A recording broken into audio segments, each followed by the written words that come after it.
May all beings be happy. May all beings be healthy. May all beings be free from harm. May all beings love life. May all beings awaken. Welcome to another Cuke Audio podcast. I'm DC, Poobah of Cuke Audio and Cuke Archives, doing our bit to help preserve the legacy of Shunryu Suzuki and those whose paths cross his, and anything else that comes to mind. I pray that you and yours are safe and comfortable, free from economic hardship, and able to get out and do whatever it is you want within the limitations of the universal precept of do as little harm as possible. So today we have a guest, Frazer Bradshaw. I became aware of him and a film he had made through guy Tano Maeda. Tano Maeda, who among other things, like helping to start Tricycle Magazine, started the Buddhist International Film Festival. And he sent me an email and said, why don't you have Frazer Bradshaw's film, Tassajara, A Meditative Portrait, on ShunyuSuzuki.com in, your film archive there. And he said, I said, well, what? I don't know what you're talking about. I didn't know. So he gave me Frazer's email. Well, it turned out I already had it in my address book. And so I wrote him and I said, hey, what about that? And he wrote back and said, oh, yeah, guy did that a long time ago. That was the first documentary film I did at Tassajara. And, it's not so good. It was the first thing I did. And he'd continued in the film business. And he said, and I don't have a digital copy. It was 16 millimeter. I said, well, you got a VHS? And he said, yeah, but VHS is no good. He said, I have a, what does he have? He has a Beta SP or something like that. A professional high-level Betamax type copy. He said, that's the he said it'd be too expensive to digitize it from the 16 millimeter, which would be the right way to do it, and he'd love to do that. But he said, it probably costs about $100 to make a copy of the beta. And so I said, oh, please, I'll pay for it. And which means that Cuke Archives would pay for it, which means that your generous donations to Cuke Archives would pay for it.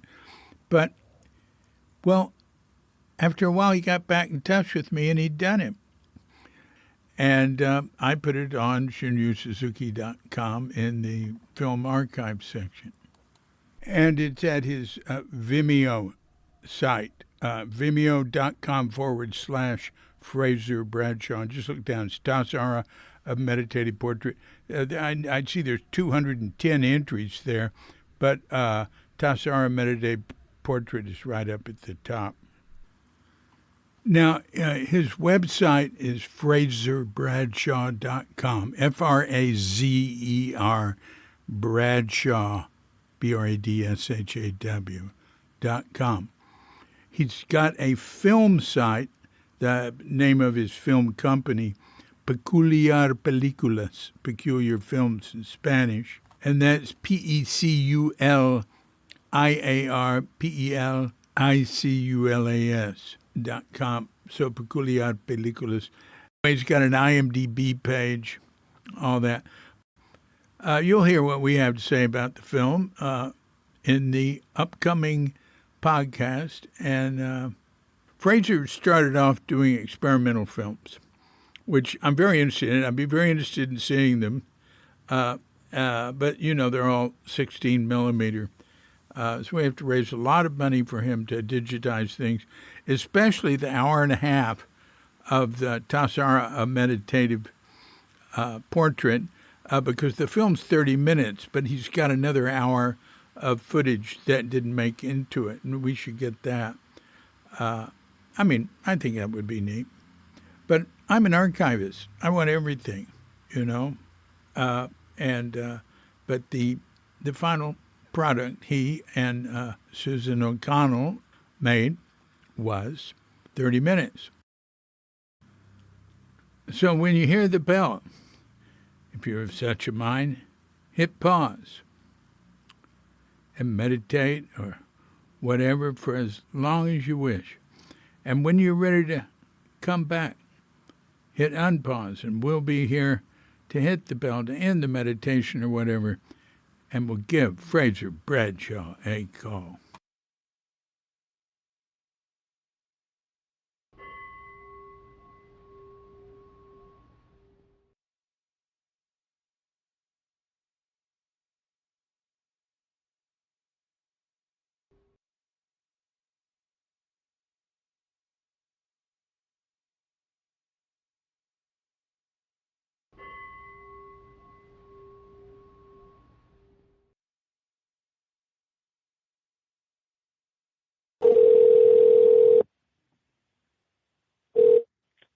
Hi, David.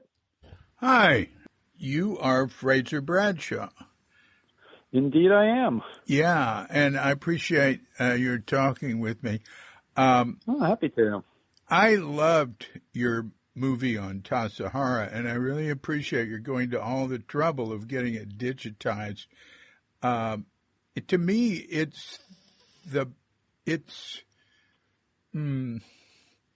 what did I say? I don't like to do comparisons.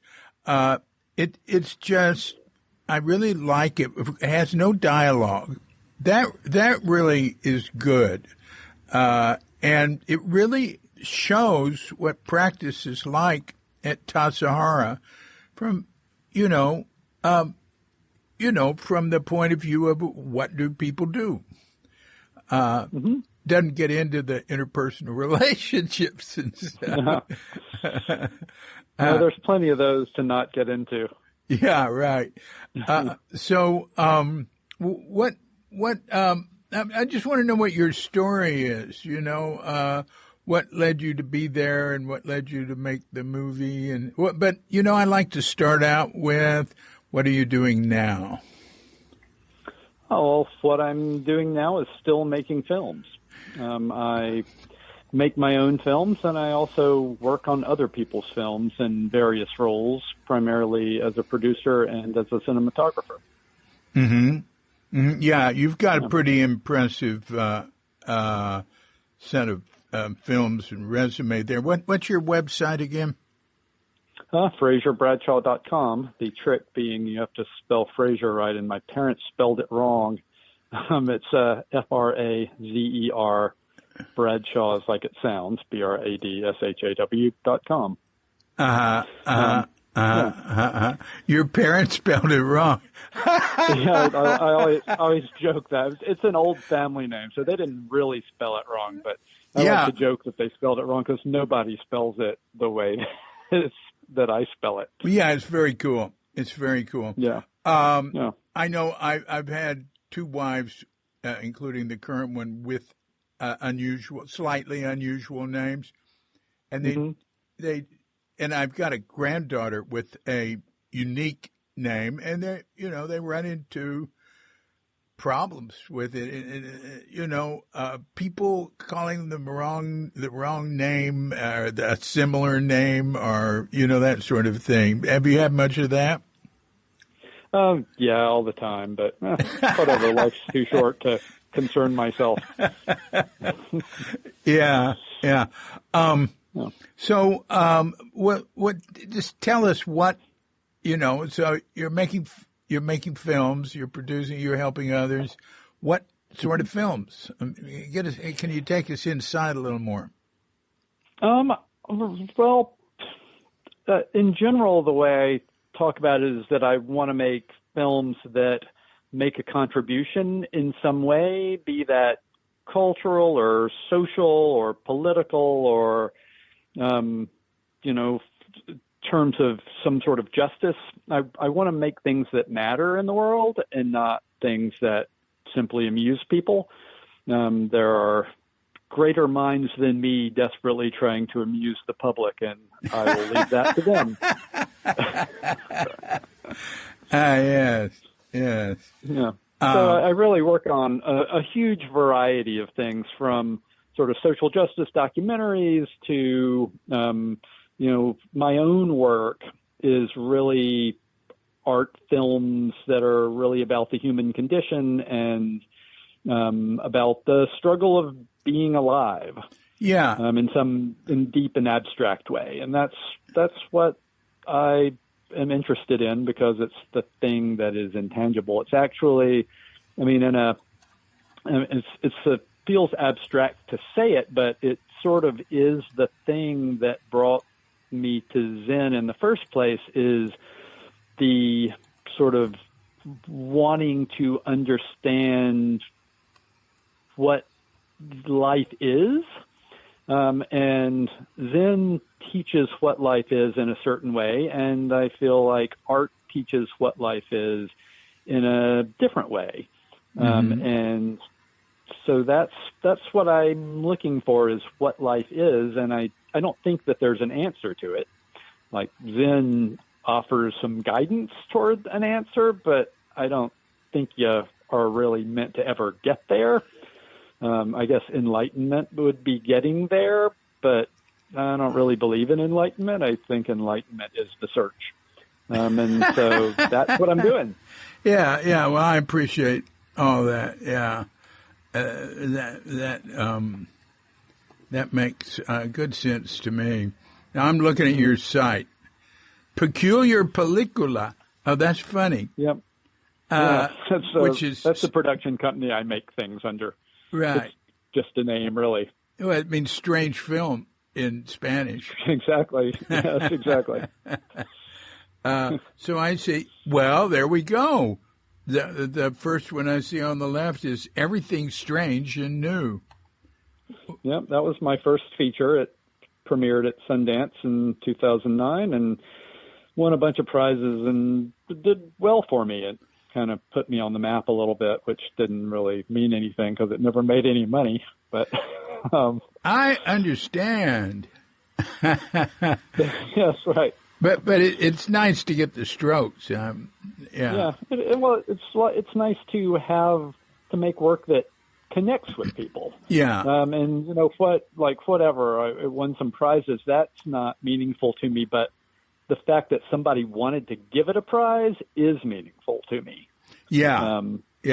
It's that it did the thing I wanted it to do, which was create meaning in the world. And somebody recognized that, and they gave it the prize here and there. And the recognition of the fact that it embodies some sort of meaning related to the human condition is, my fondest hope as an artist. I see one called Collisions. That's one I was a producer on, not a film of my own. And that is a social justice-oriented film about two Latino kids who come home from school one day to find their mother has been deported, and their search to try to find her. It's quite a lovely and a powerful film. It's also got a lot of recognition, but I was a cinematographer and I was a producer on that one. But there you go. Not my own creative work. Yeah. What about All Kinds of Love? That one is that's sort of a little bit anomalous. That is a very gay romantic comedy. It's not really my genre, but as a producer, I love the director who I worked with on that. He's so kind, and we have such a lovely time making his films. Wow. But it's like when I want to see cinema, romantic comedy is not what I want to see. It's just not my genre. But his audience really loves his work, and in a way, it is social justice work, because even if I find romantic comedy to be a sort of a dim-witted genre, it empowers people who feel underrepresented when they see their queerness in the framework of a genre that has been heterosexual primarily.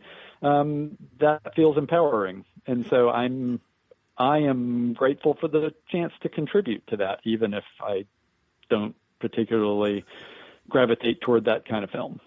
I got you. Here's The Deep Sky. Now, that is my second feature. That one, I overplayed my hand a little bit, and it seems to alienate a lot of its audience in a way that I feel like is a grand success as an artist, but has not proven to be a great success in general. I don't want to go down the road of talking about it because I could, it would take all night, and the listeners to your podcast probably don't really care. Yeah. Well, they can go to my site and they can watch it if they care. Yeah. And then they can decide whether or not it makes them angry or not. What about you? One more from you. Do you have any favorite or anything? Oh gosh, I mean, of course, my own work is my favorite. Well, yeah, of course, that's what I want to hear. Yeah, but another film that I worked on as a cinematographer that I think is a really fantastic film is Pushing Dead, which the director describes as an AIDS comedy. The director has been HIV positive for some decades, and so he is qualified to make an AIDS comedy. And it's a really fabulous film, and it's streaming on a bunch of platforms, so it's not that hard to find. Yeah, I don't see it here on this page. Pushing Dead. Oh, yeah. Yeah. Right, because I wasn't a producer on it. All right. Well, that's well, there's FrazerBradshaw.com, but this is, and you can get to this site from FrazerBradshaw.com, which is very simple, clear site. This is Peculiar. That's even. Peculiar. Oh no, Peculiar.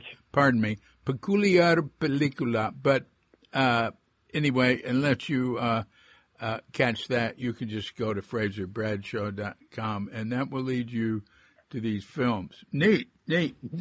Well, so where were you born? I was born in Alabama, and I got the hell out of there as fast as I could. South or north? South, Mobile. Actually, well, that's a little more liberal down there. A little, which is to say hardly at all. There's nothing liberal about Alabama in the 80s. Yeah. Mobile, right? Yep. Well, that's just right next to New Orleans. Yeah, New Orleans was a big town. That's where we had to go to buy our punk rock records. Right. In 1964, I lived a few months with a family I was connected to from Fort Worth, where I'm from. And the mother there, who had been very close to my mother, I think they might have gone to Vassar together, was the head violinist for the Mobile Symphony, and the second for the New Orleans.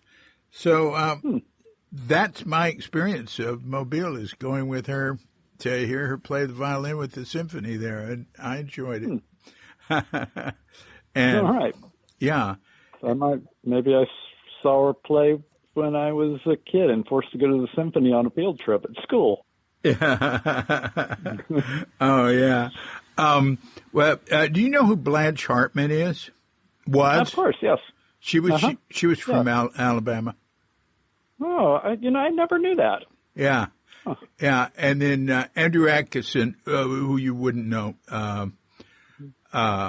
is from Alabama, and oh gosh, Alabama produces a great deal of interesting people, and they all leave. So you'll never find those people in Alabama. You'll find them in California or somewhere else. Yeah. I think Johnny Thorne might be from Alabama. He's far out, and another guy can't think. But anyway, my only experiences in Alabama were that and dropping by to visit a friend on my way through the South. Huh. Okay. So what is between there and going to getting into practice? I mean, how did that work out? Well, I went to a fine arts high school in Alabama, which weirdly enough there was one, and started making art in a serious way in high school. And I moved to San Francisco to attend the San Francisco Art Institute. What year? And that would have been 1991.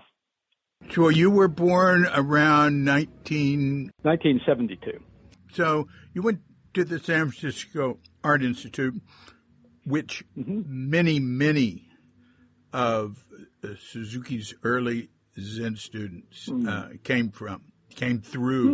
The Art Institute was a major funnel of Zen students for the Zen Center. That's cool. Yeah. And so when I got there, one of the first people I met was Ramona Lewis, who is now a teacher in Ashland. Some of your listeners may know. And she had been to Tassajara the previous summer. Wow. And she said something to the effect of, "Oh my God, Zen, it's so cool. You got to come check it out." And so I said, "That sounds really cool." And so I wrote to Tassajara and I came as a student. I guess that was the summer of 1992.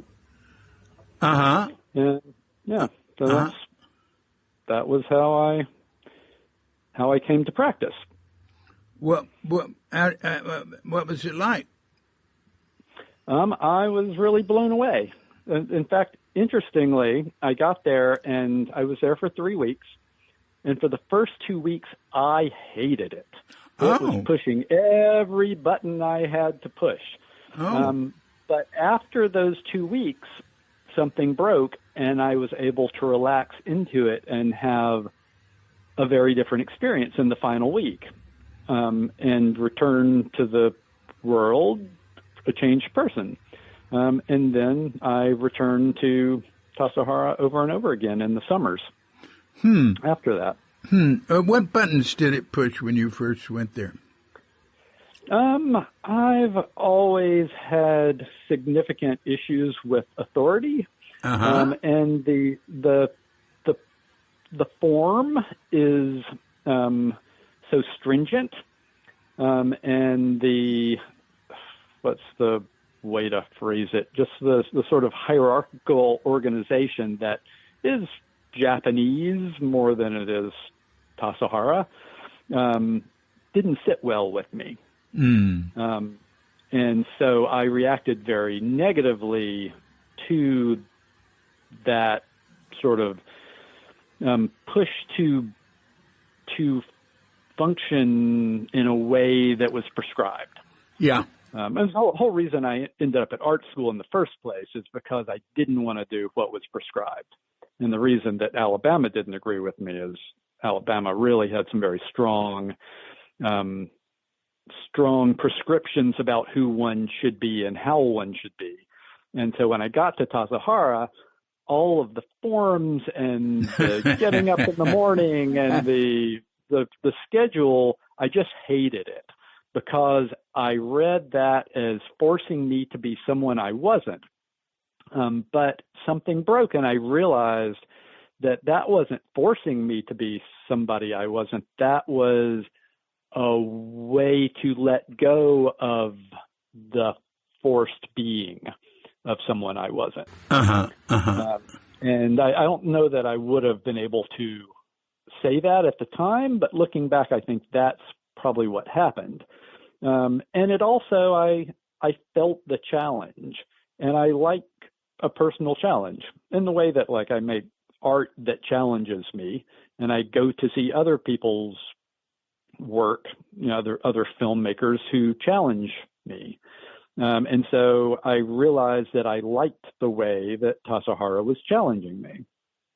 And so then I engaged. That is a very I appreciate that. I can relate to that. Yeah. That's really good. So you kept going back. Now, did you ever spend any time at the city center or at Green Gulch? I would go to the city center every now and again, but I kind of needed the pilgrimage to Tassajara. Right. There was something about going down the dirt road and really breaking with my way of being that really worked for me. And San Francisco was my everyday life, so going to city center was not so inspiring to me. It was too immediate. I did do one practice period at Green Gulch. How was that? It was great. Yeah. I had a fine time, except for the whole getting up in the morning part, which I've never been very good at. Did you ever make it down to the Pelican Inn? I have been to the Pelican Inn once, I believe, but I didn't go during practice period because you can't leave during practice period. No, at least you couldn't kidding. then. I assume you still can't leave. Oh, I guess God. you'd sneak out. I wouldn't have paid any attention to that. Good Lord. Is that where people snuck out to the Pelican Inn to get drunk during practice period? We never had to sneak out. We didn't even have when I was there. There weren't practice periods there. Or I don't know. But there wasn't a lot of time to do that, but didn't do it a lot. That's true. My wife managed the Pelican Inn for 10 years. So it holds a special place in my heart. And I knew the guy who built it. Charles Felix. He was, he grew up in an English pub. And, now, who led the practice period you were at? Norman. So how'd you find Norman? Fabulous. Yeah. I took him as my teacher, or he accepted me as his student, rather, probably. But I never actually finished sewing anything at all. I still have the beginnings of my rakusu in a drawer, but I don't believe I will ever finish sewing it, and I don't think at this point I need to. I think that was something I needed to start, but not something that I needed to finish. I needed to ask for the permission to do it. Yeah. That was the hard part for me, to ask, to feel that I had reached a point where I could ask. Yeah. When you were at Tassajara, were there any particular teachers or fellow students that you related with that you felt some sort of bond with or remember fondly or whatever? Yeah, I mean, I, of course, came out of Tassajara with lots of friends, and because I think I went 15 summers in a row. Oh, my God. I got to know quite a few people there over time. I mean, a lot of the people who, showed up with me are now teachers or priests or something. Yeah. They went on to a successful career in Zen Buddhism, unlike myself. Yeah. But yeah, I mean, I knew because I was around, and the teachers would all sort of make appearances in the summer. I kind of at least met pretty much all the teachers. Yeah. At some point or other who were active at the time. Yeah. I would go down for 10 days. Frequently. Yeah, and that's and that's where when I met you was down there. Remind me. Yeah, you gave me a copy of. You may remember, and who knows what it is now, but years ago there were dividers. I'm sure there are still dividers in the Zendo. Yeah. And they were terrible dividers, and they were really poorly made, and they were just sheets of plywood, and the plywood had bowed so that if you were sitting on the wrong side, you could see through to the other person's lap. through the bowed plywood. And so I convinced them I had woodshop skills, and I convinced somebody to let me build new dividers. And you came down right after those dividers were installed, and you were like, dude, this is so great to have better dividers. Here, have a copy of my book, which was Crooked Cucumber at the time, and I was thrilled to have it and was honored to be thanked by you. Though I also felt like I was just doing my part, and I did not deserve any preferential treatment for building the dividers. Well, you certainly got it, because I never gave away books. Well, good. I'm glad I impressed you. Well, I can't say never. I gave books away to people who worked on it and people that I sort of had to because of their positions and, stuff like that. But I didn't run into people and say, oh, this is neat. Here's a copy of my book. That's very unusual. So obviously your dividers I appreciated very much. I'd forgotten all about that, but now I remember. And thank you very much. I always sat on the wall when I was there. I mean, you wanted the wall, but you didn't necessarily get the wall. I always got the wall. Enough that you got the wall, but I didn't. As a guy who showed up in the summers for a month, they didn't give me the wall necessarily. I didn't have an assigned seat. Well, maybe I did. I can't remember, but maybe I got there early enough or something. That's interesting. That's interesting. Yeah. Well, I mean, from my point of view, like, I got to work in the wood shop and build dividers, and other people were like having to clean cabins. And then people like treated me like I was special because I had built this. And I was like, dude, this is the best, is when you get to do something fun and people treat you special for it. Right. So then I was like, hey, I should make movies. No, I had figured out I wanted to make movies before that, but I felt a little bit like, well, I want to do something I want to do for my living and have people appreciate that. What were you doing at the time for a living? I think I was probably still in college. Oh, I see. I see. Yeah, but it was sort of I felt very much like I should not have gotten any preferential treatment for getting to do this really fun thing to build dividers. But hey, man, take it where you can take it where you can get it. Hell.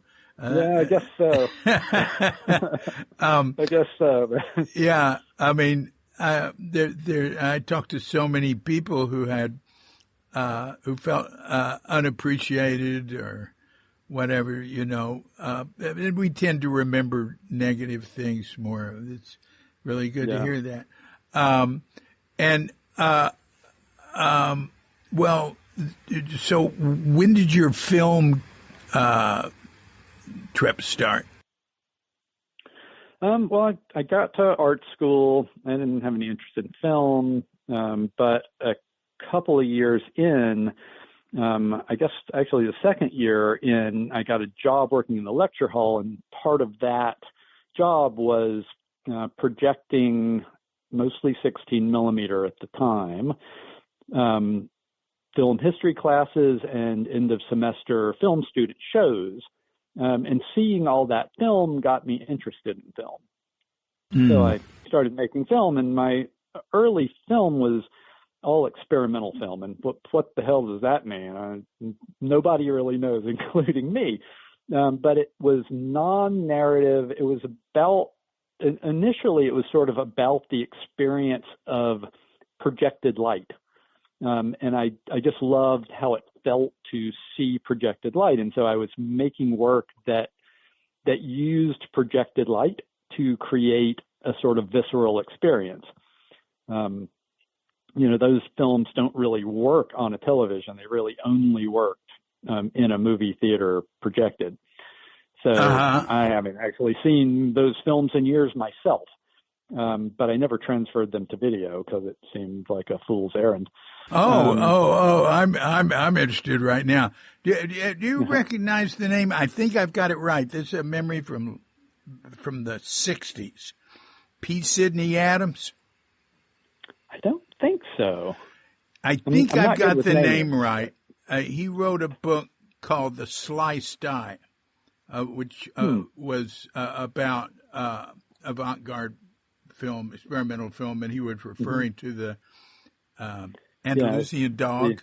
Yes, exactly. Yes, by Dali and Buñuel. Mm-hmm. Yeah, right. And I met him in Buenos Aires. I was there hitchhiking with a friend. We were without any money, and we were just hanging out with all the intellectuals and artists.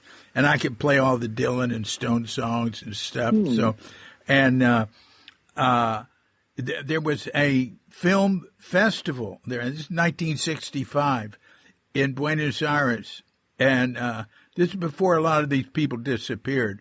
In fact, the next years when they started disappearing. And the film festival was on avant-garde film, and he was the keynote speaker, and I saw all these cool films there. Some of them very far out. Some of them some of them had made it into theaters, but anyway, I just thought I'd mention that. I loved the experience. I didn't like John Lennon's. I don't want to see experimental film that gives me headaches. Jesus. Yeah. That sort of swinging the camera around behind your back thing. Mm-hmm. And yeah. I mean, that was experimental. Yeah. Sometimes it worked, sometimes it didn't. Sometimes the experiments failed. Yeah. But in a way, experimental cinema is meant to do the same thing that Zazen is meant to do.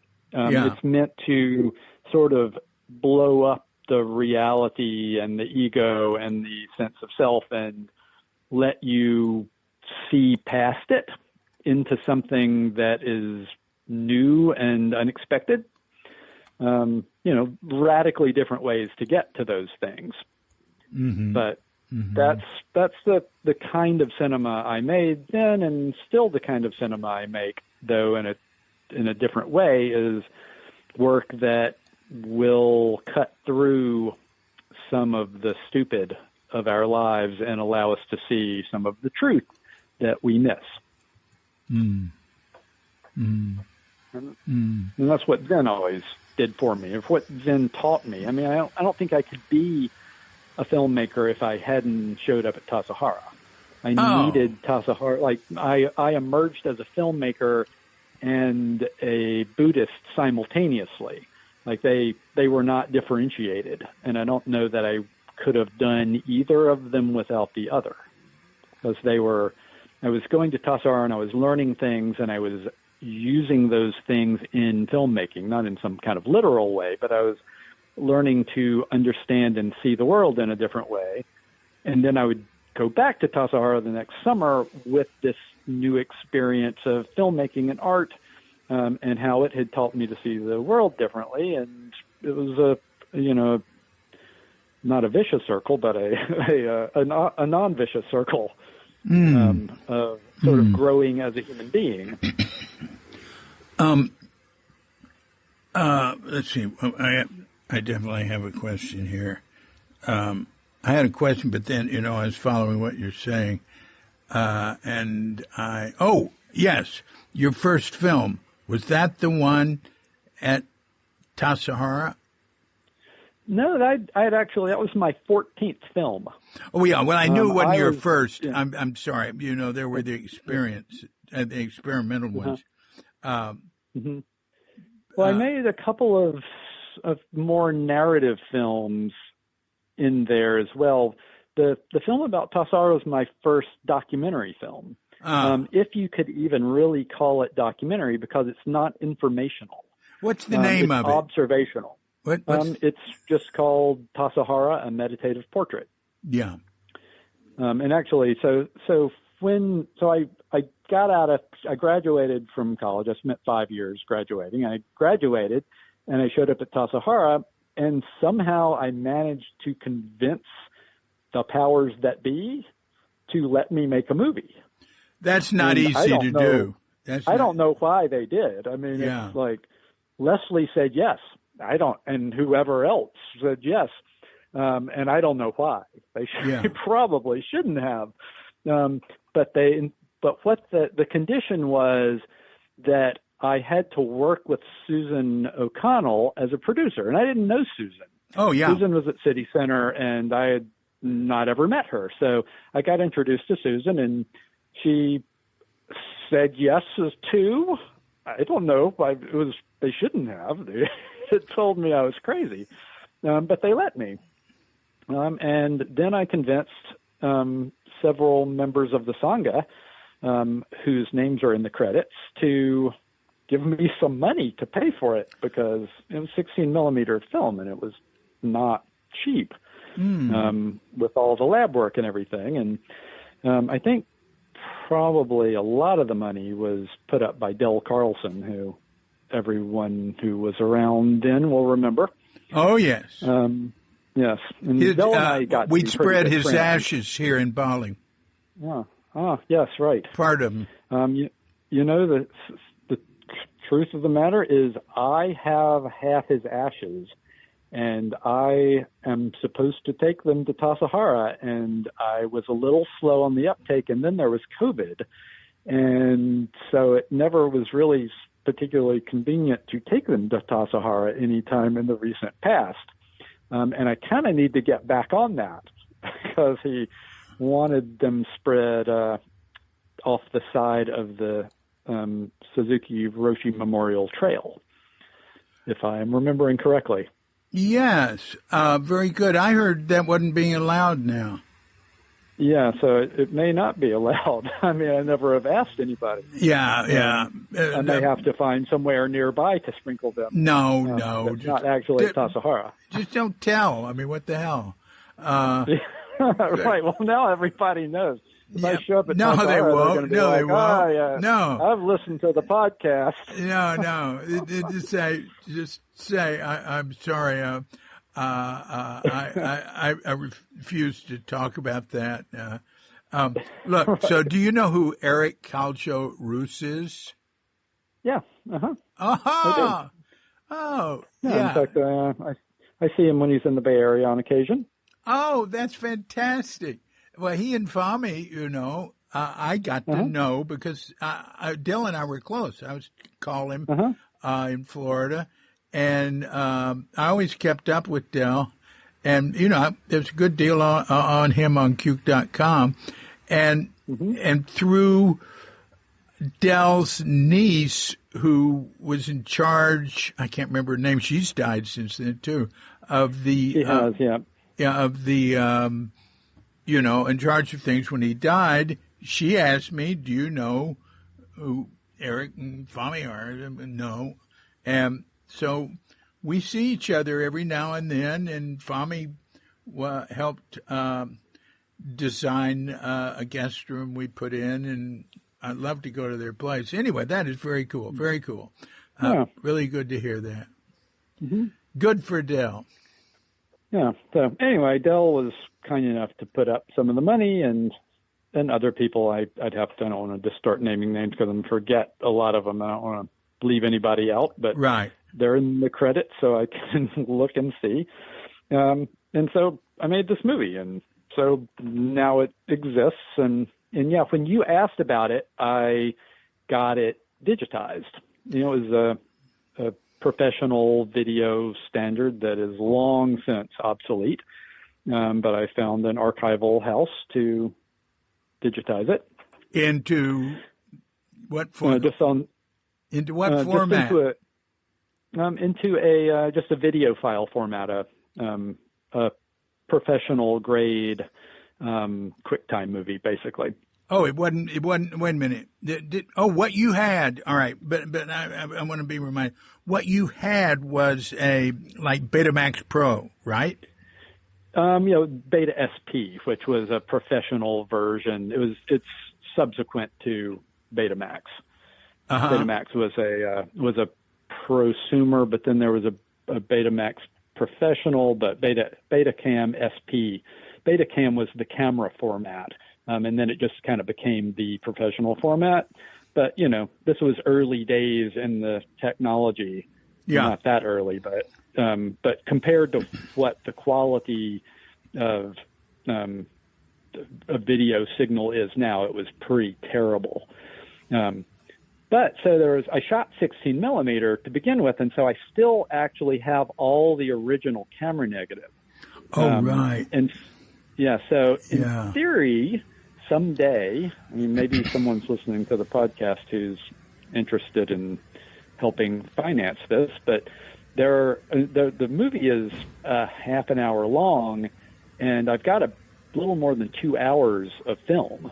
So there's 4 times as much as is in the movie, and I don't even remember what it is anymore. But the original negative scanned now is just infinitely higher quality in every regard. I mean, than what we're seeing on that beta tape that was, a really crude transfer from film to video in 1996. Yeah. Now, why don't you write up just a very, very brief description of what you want to do and what you'd need to do it. Send it to me, and I'll put it in the film section of ShunryuSuzuki.com with your film. Okay. I mean, it can't hurt. Can't hurt. Yeah. No, it can't hurt. I'd love to do it. It's probably $4,000 to $5,000 worth of scanning, and I would do it myself. But I'm too busy trying to save my money for other films, newer films, to revisit that when there is some existing copy. But I'd love for Zen Center to have all that in its archives, because there is more than what anyone has seen, appreciably more. And I don't know what it is. It's clearly the best part ended up in the movie, but I think there's a shot of Reb in there lecturing, though we didn't record sound. The camera was like a chainsaw, So there was no sound, and there was never meant to be any sound. But I'm pretty sure there's a shot of Reb lecturing. Yeah, let me say one thing. If you do what you did, and the only place you give it to is Zen Center, if past is prologue, you're taking a big risk there. It's got to be archived elsewhere, and that's what I have spent, decades on. It should definitely go there.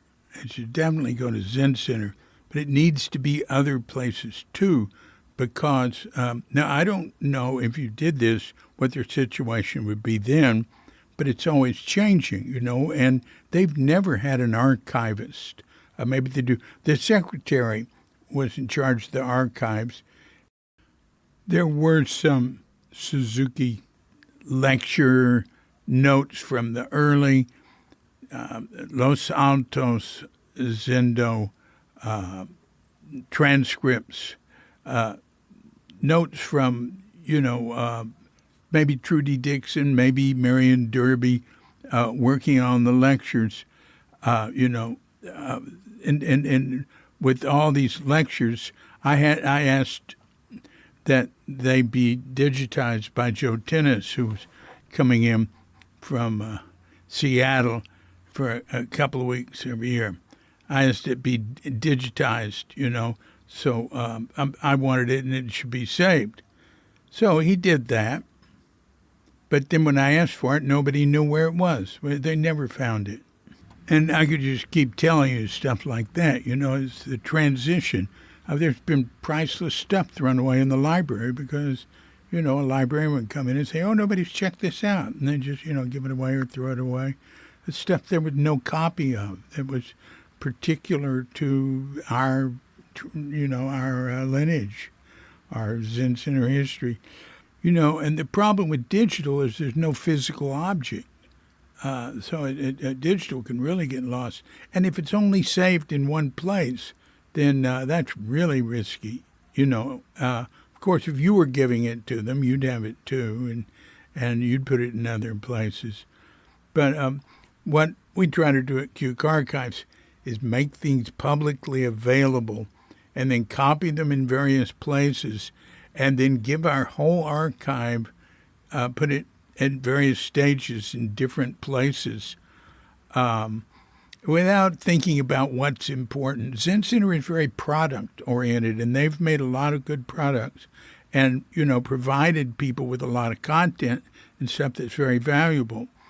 And but in terms of preserving everything without trying to figure out what's of value and what's not, that just hadn't happened at Zen Centers. It's happened because of individuals' work, and there have been many who have preserved things.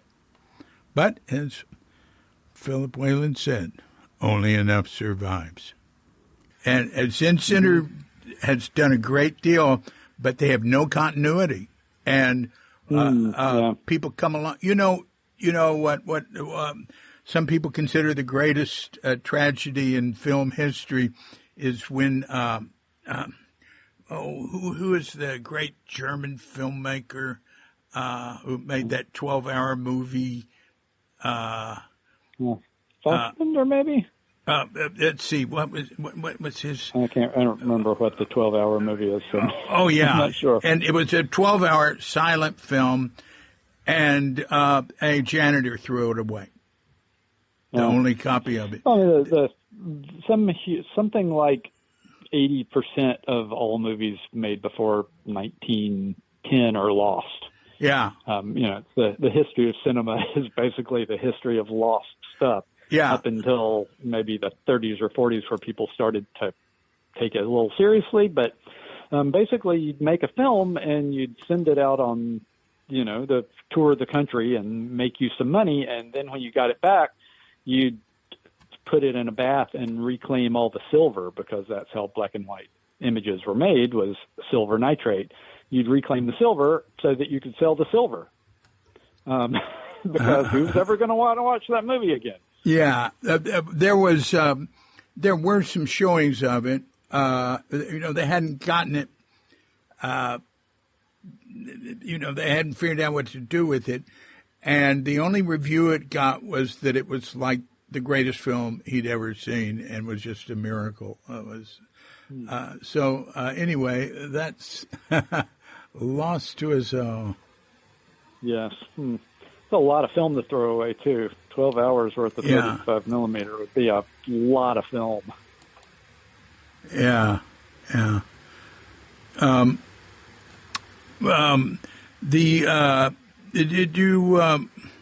What did you think of Andy Warhol's films? Now, he had two types. He had the experimental, and he had the ones that the other guy made for him.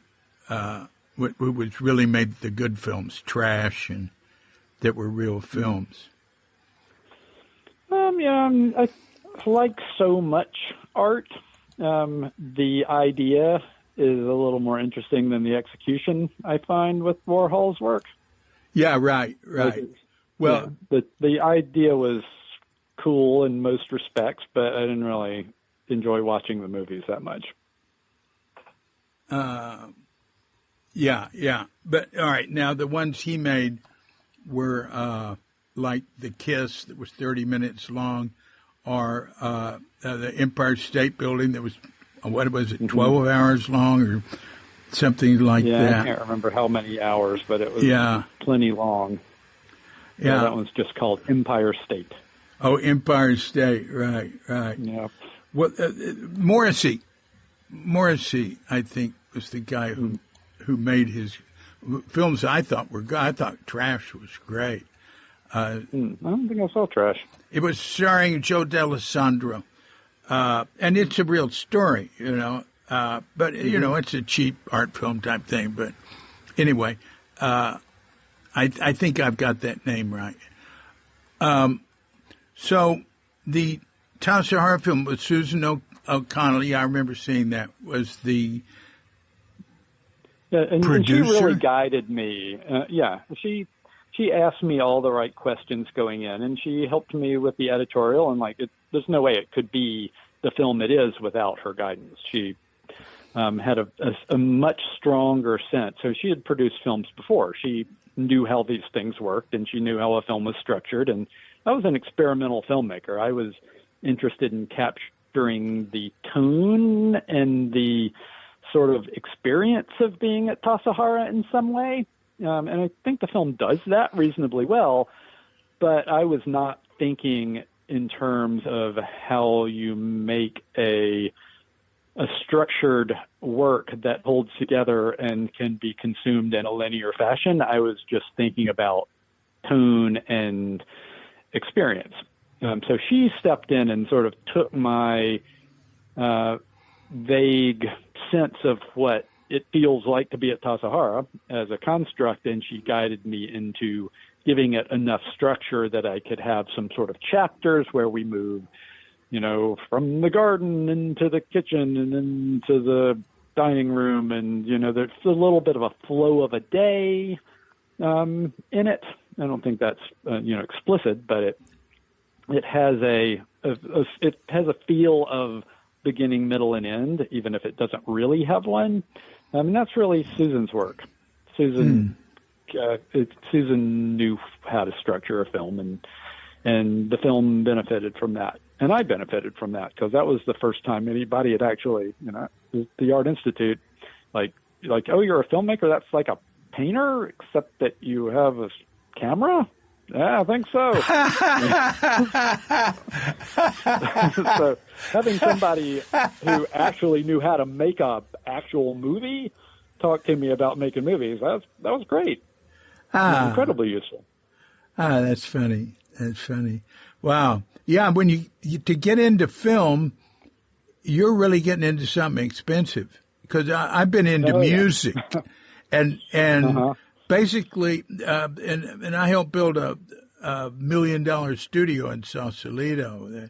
Right next to us was a film place that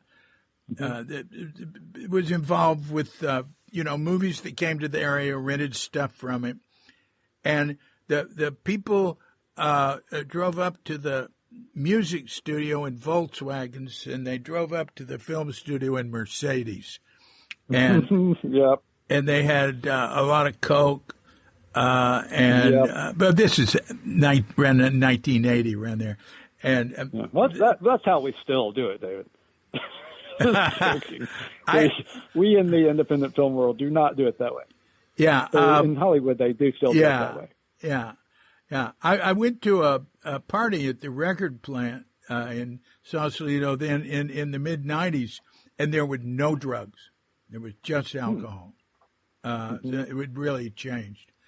But anyway, I just looked at people into film like, wow, you are really taking something on. You need funding galore. Wow. Yeah, it's a very expensive medium. Yeah.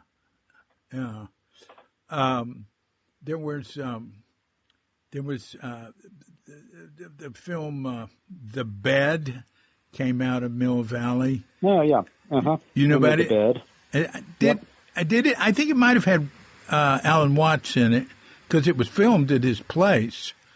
I wouldn't be surprised. Roger Summers was involved in it. He was sitting on the bed playing a saxophone.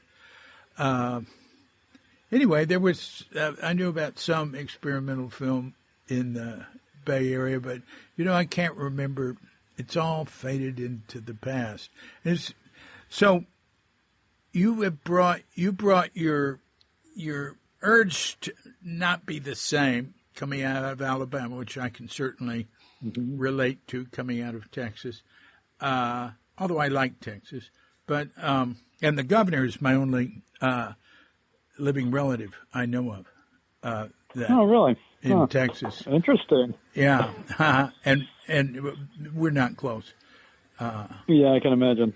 Well, that's just because, although he's very political, I am too, but I get along very well with right-wing relatives, and I've got some, I just don't, he and I just had different trajectories. I knew his mother well, I knew his aunt and his uncle and all that, but he was younger, and I just remember him as a little kid, and he's like a second cousin. We have the same great grandmother, but all right, enough of that. Anyway. Yeah, he's. Yes, he's something. Huh? Well, he might be concerned about you being involved with the satanic cult. Yeah. Well, anyway, we're all going to be in concentration camp soon, so it doesn't matter. Right. So you start off with these experimental films, and the Tassajara meditation is, I guess you could. Would you consider that still experimental? I think it's very solid. It's not explicitly experimental. It's using documentary as a form in not a very traditionally documentary way, because it's concerned with observation rather than concerned with information. It's a non-informational film in terms of learning things about Tassajara that are explicit. The things you learn are through your own observation. But it's good. An experimental tool. Yeah, I think it's good information. I think watching that film shows you what Tassajara is in a way that's unique and very, very truthful. And so to me, I know what you mean by information, but I think that's excellent information too, if one observes it. Right. Right. Well, it's because it's observational. It is the viewer's information. They're creating that information as they experience the image, rather than having someone else expound what the experience they're supposed to have is. Yes. I mean, obviously, as a filmmaker, I am offering the information, offering the images in a way to create an experience. So it's curated, but I don't want to tell you what you're supposed to think or feel. I want to give you the opportunity to think and feel. I agree with that. That is exactly how I feel in writing. That I want to tell what happened. I like to make it interesting, but I don't want to tell anyone what to think about it. I don't. I try to take out interpretation. You know what I mean? I mean, I've got plenty of it, but right. I got the opinions, but I'm not going to share them with my audience. And I don't get it all out, but I certainly agree with that philosophy. I really think that's a good way to do it. And it reminds me of a way a guy I know related to a very famous film, the Zapruder film, and there were three other motion picture films of that in the plaza there when Kennedy was assassinated, and his name was Tink Thompson. He's a private eye. He's probably retired by now. He worked for Time Life, and he was so pissed off that they didn't publish what they knew to show that Oswald was not a lone killer, that he took their copy of the Zapruder film, which was a generation earlier than what the Warren Commission had, and went around the country showing it and giving a talk. And his talk started with, everybody asks, why was he killed? Who did this? Stuff like that. He said, I asked, what happened? Let's look at what happened. And he puts these every 18th of a second frame of the Zapruder film along with other films and still pictures and created a three-dimensional model of the scene and showed clearly that there were multiple bullets coming from different directions and stuff. But anyway, and so his thing, and I think I have a lot of respect for that approach of just showing something and letting the viewer decide. Anyway. Now, you said something to me that sparked my interest. You heard me say earlier that Zen Center doesn't have dependable continuity on anything, you know. Yeah. But I like Zen Center. I think it's a very good organization. I'm very glad it's continuing. It's really had its struggles in recent years after the COVID and, having so many older people. And I think Susan O'Connell has been like, in a sense, like a modern time Richard Baker, who really focused on making it an institution that will survive. And Richard Baker thought about that a lot. That was always on his mind. He wanted it, to keep going. But the continuity problem is really, something that's bothered me through the years. But, I've learned to live with it. But you said to me that you stopped going to Tassajara, and you mentioned because they didn't have any continuity, or there was a lack of continuity. Or what were you talking about? I'm not sure that I must have said something that sounded that way. I'm not sure that. I quit going because I had a kid. Like I was carving out 3 weeks to a month of my summer every year, and for 15 years, and then I had a baby. And the first summer the baby was born, we went back as guest practice. My wife had been going with me for several years when we were started dating, and now we had a baby, so we went as guest practice, and guest practice was just not great because it wasn't all in. And I kind of realized that I had done this thing and it had been wonderful for me, but that it was no longer my time to be at Tassajara, that I had made a choice in my life that was going to change things. And so I let go of Tassajara at that point. So I didn't quit going because of that, though I do totally know what you're saying. One of the things that drove me insane, and I was like, this is really good for my practice, is I would go and I would work in the kitchen, and I would learn a bunch of stuff. And I've worked in the kitchen mostly, so I had a lot of Tassajara kitchen knowledge and skill sets after, 10 years of going for a month every summer.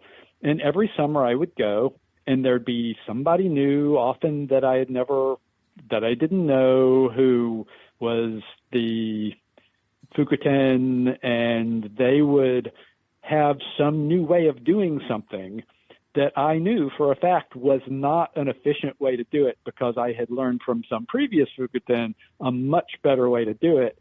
And I would think, all right, I'm going to tear the lettuce the way they want me to tear the lettuce. Did you try to say, what, I learned this other method or anything like that? Occasionally I would, because I would think, I don't know why we aren't doing this particular thing this particular way. And so I would try to gently say, in a previous summer, they had us doing it this way.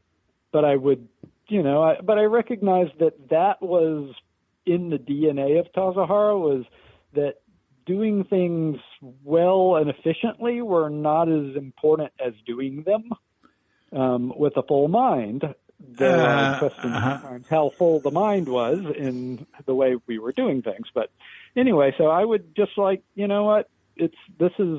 is not my call. I have made a choice to not be here full time, and other people have made the choice to be here full time, and the system is such that you step into it and you meet it where it is. And so that was actually really good for me. And I always figured, as long as I am tearing lettuce in the way that someone else tells me I'm supposed to be tearing lettuce, I'm never going to become an egomaniac. So I think it kind of worked, but it also drove me crazy because I am someone who is a hyper pragmatist, and I'm always looking for the best, most efficient, kindest, most fully engaged way to accomplish whatever the goal is. And Tassajara wasn't, and Zen Center in general, wasn't particularly interested in that. Yeah. And, you know, and that, I'm not saying that I was right and they were not right. They were probably more right than I was because they were trying to accomplish something different than I was. Yeah. And it was Zen practice. And I was not trying to accomplish Zen practice. I was trying to accomplish tearing lettuce or whatever it was. Yeah.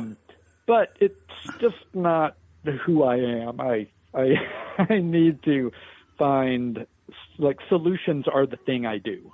I say often in my life and in my work that I don't have problems, I have solutions.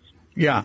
Like, Well, now, of course, you know, giving up Zen practice and just cutting the lettuce is Zen practice. Right, exactly. I was the first maitre d' of Green's Restaurant. And basically, I mean, it was all run by Zen students. And with a administration of 1/10 the size of it is now.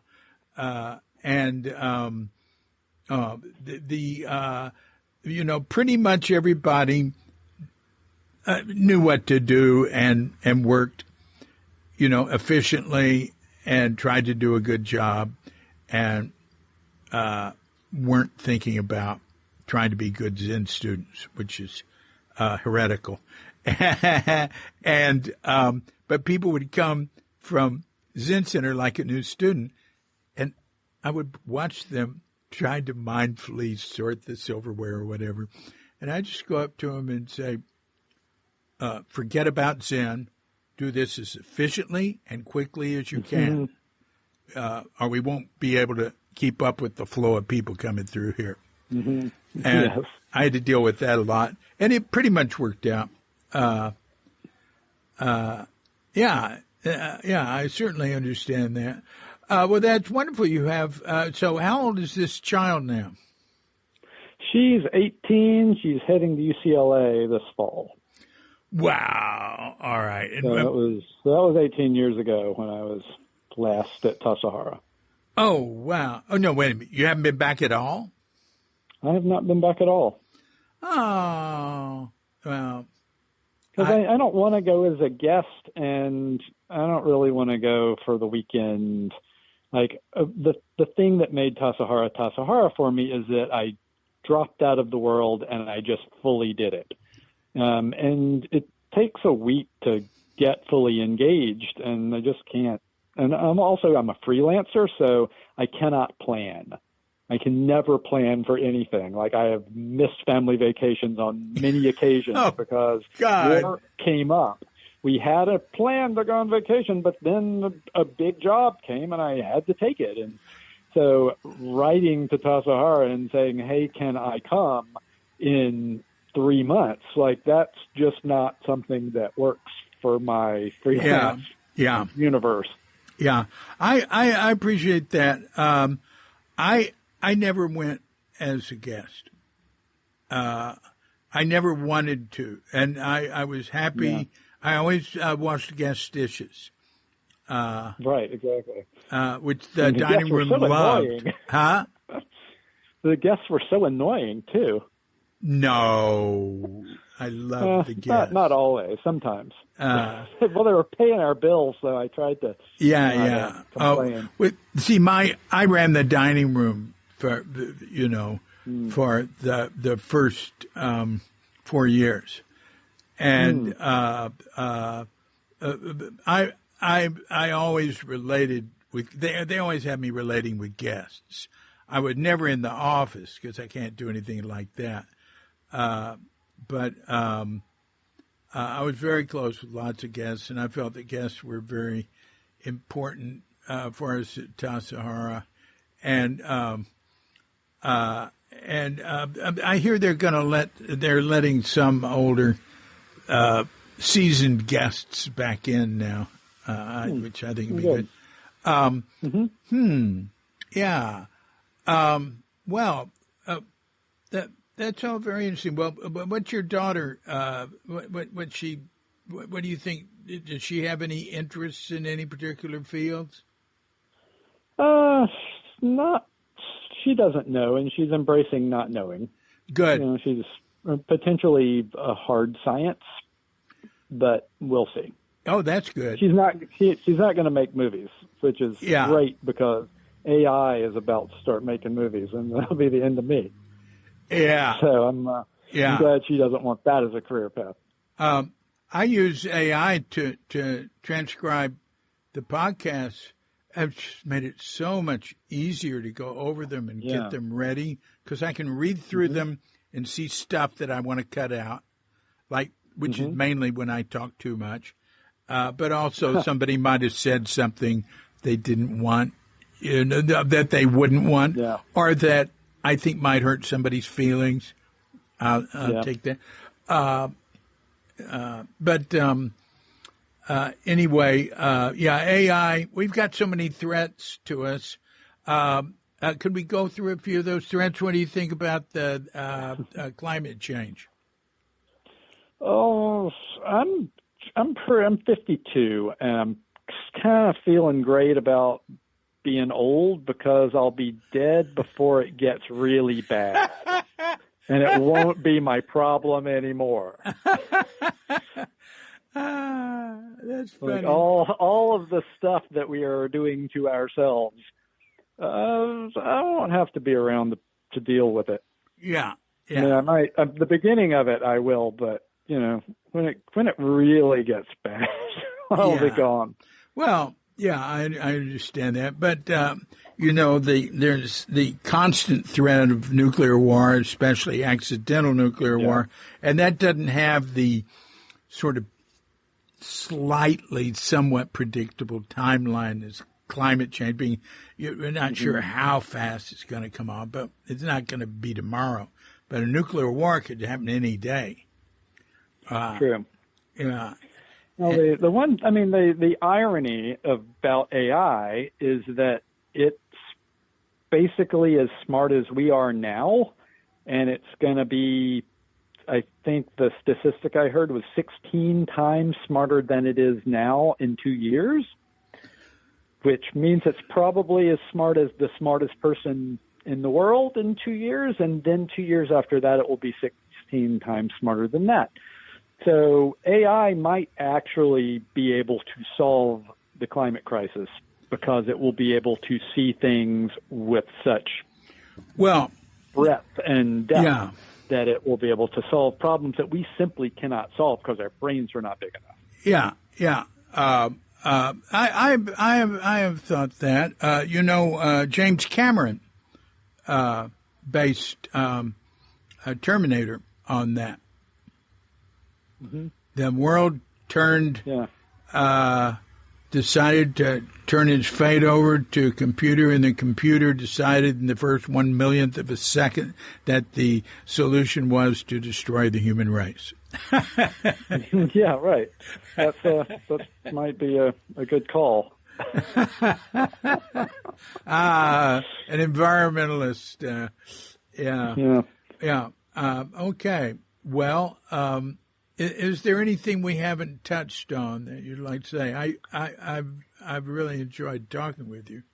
Yeah, indeed. It's really been a pleasure.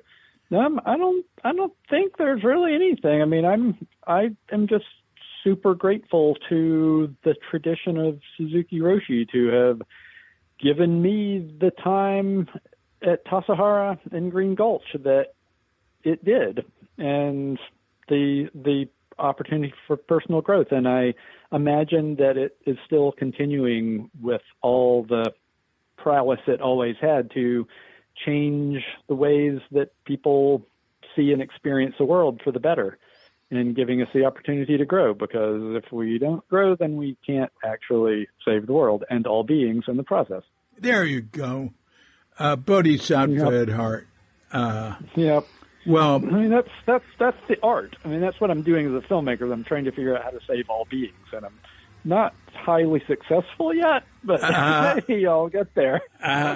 there's one woman, actually a very, very prominent person in Zen Center history, that wrote at some point in her practice, she figured, well, she couldn't really save all sentient beings, so she'll try to save 100. And then if each of them saves 100, then she mathematically calculated on, then we'll get all sentient beings that way. Oh, excellent. Good call. Yeah. Okay.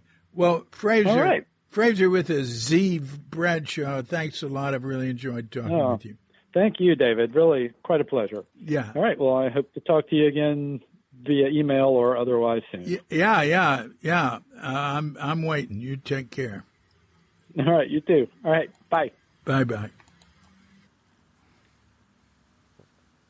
So thanks a lot, Frazer Bradshaw. Really appreciate that.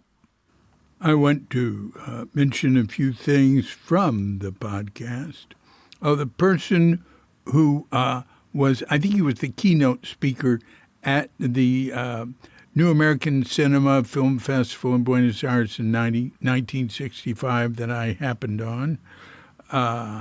It was P. Adams Sitney, and he's an historian of American avant-garde cinema. He was just getting his start then. God, he's only a year older than me. He's only, good Lord, half a year older than me. But he knew everything about, what there was and all that. He was a very interesting guy. And Steve Brown, if anybody remembers him, knew him at Yale. And I thought he was a teacher of Steve, but God, they weren't far from the same age. Maybe Steve's younger than us. Anyway, P. Adam Sidney co-founded the Anthology Film Archives, and he's still a teacher at Princeton. The other person, I mentioned the person whose great long film was lost, is Erich von Stroheim. The film was Greed. Greed did come out, a 2-hour version, but his 10-hour version, the studio just wouldn't do, and he eventually was kicked off, and they threw it. You can read about it. It was cut down to 2.5 hours, and all the extra film footage was accidentally thrown away by a janitor. And what I read was that was considered the greatest tragedy in film archiving history because it was supposed to be absolutely great, the 10-hour version. But, silent film. So there was that. And then I think I did mention Morrissey, but Paul Morrissey was the filmmaker in charge of Andy Warhol's Film Factory, and he made these art films. They made it into the art theaters. I saw several of them. He made Flesh and Trash and Heat. I think I saw all 3 of those, like in maybe the early 70s. And he made a Frankenstein and a Flesh of Frankenstein and a Dracula film. But when I think of Warhol films, I think of his films. There were interesting films, low-budget art films. And Warhol did things like what we talked about, which were just concept pieces, which were, not like interesting films to watch. But I appreciate that, too. And lastly, I want to comment this idea that AI will solve or is capable of solving the climate crisis. I agree with Frazer on that. I think we ought to turn the whole world over to artificial intelligence so that it can destroy us like in Terminator. But the thing is that I don't believe we will have every 2 years or every double the intelligence in AI, because my understanding is, and I think I've mentioned this in prior podcasts, is that's already here. like next level. It just takes too much energy. What I read is it takes too much energy for Google and Microsoft.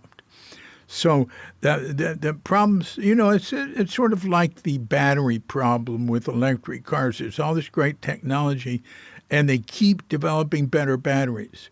And so that's really taking off. And that will happen with artificial intelligence, too. The better, more efficient energy to make it go. Right now, my understanding is that artificial intelligence, the versions available to us are using so much energy, it's really, really significant. So we'll see what happens with that. I can tell you one thing, though. I'm already, in terms of editing audio and transcriptions, I'm already enjoying it. And I think I'm thinking of just, I just sent in Tassajara Stories Volume 1, the first year, to a couple of publishers, and we'll see how that goes. And 2 and 3 are already almost finished. I have to spend maybe a month on each one to turn them in. And but I'm thinking, I'd just like to work on Shunryu Suzuki lectures.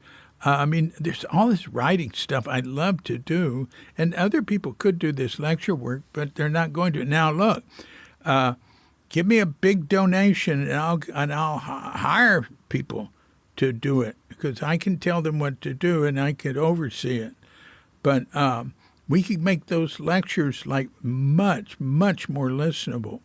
It just takes time and edit them. So if anybody wants to hear them the way he gave them, that'll still be available. But all right, well, that's enough there. Just remember, if you want to help do that sort of thing and keep Cuke Archives going, just go to cuke.com, cuke.com, and hit the donate button. That'll tell you what to do. And our fiscal sponsor is the Pacific Zen Archive. And if you need a fiscal sponsor that's not religious, which is Zen, then we've got the Institute for Historical Studies. Okay, that's also a fiscal sponsor. All right, so thank you very much, Frazer. And pardon all my comments on all the film stuff. It's just I got, you turned a light on there. I remembered how much I love experimental stuff. And I'd like to see your experimental films. And thanks a lot for making Tassajara a meditative portrait, which you can see at Frazer's Vimeo page, vimeo.com/Frazer Bradshaw, or at shunryusuzuki.com in the film video section. And just to remind you, there's FrazerBradshaw.com and peculiarpeliculas.com.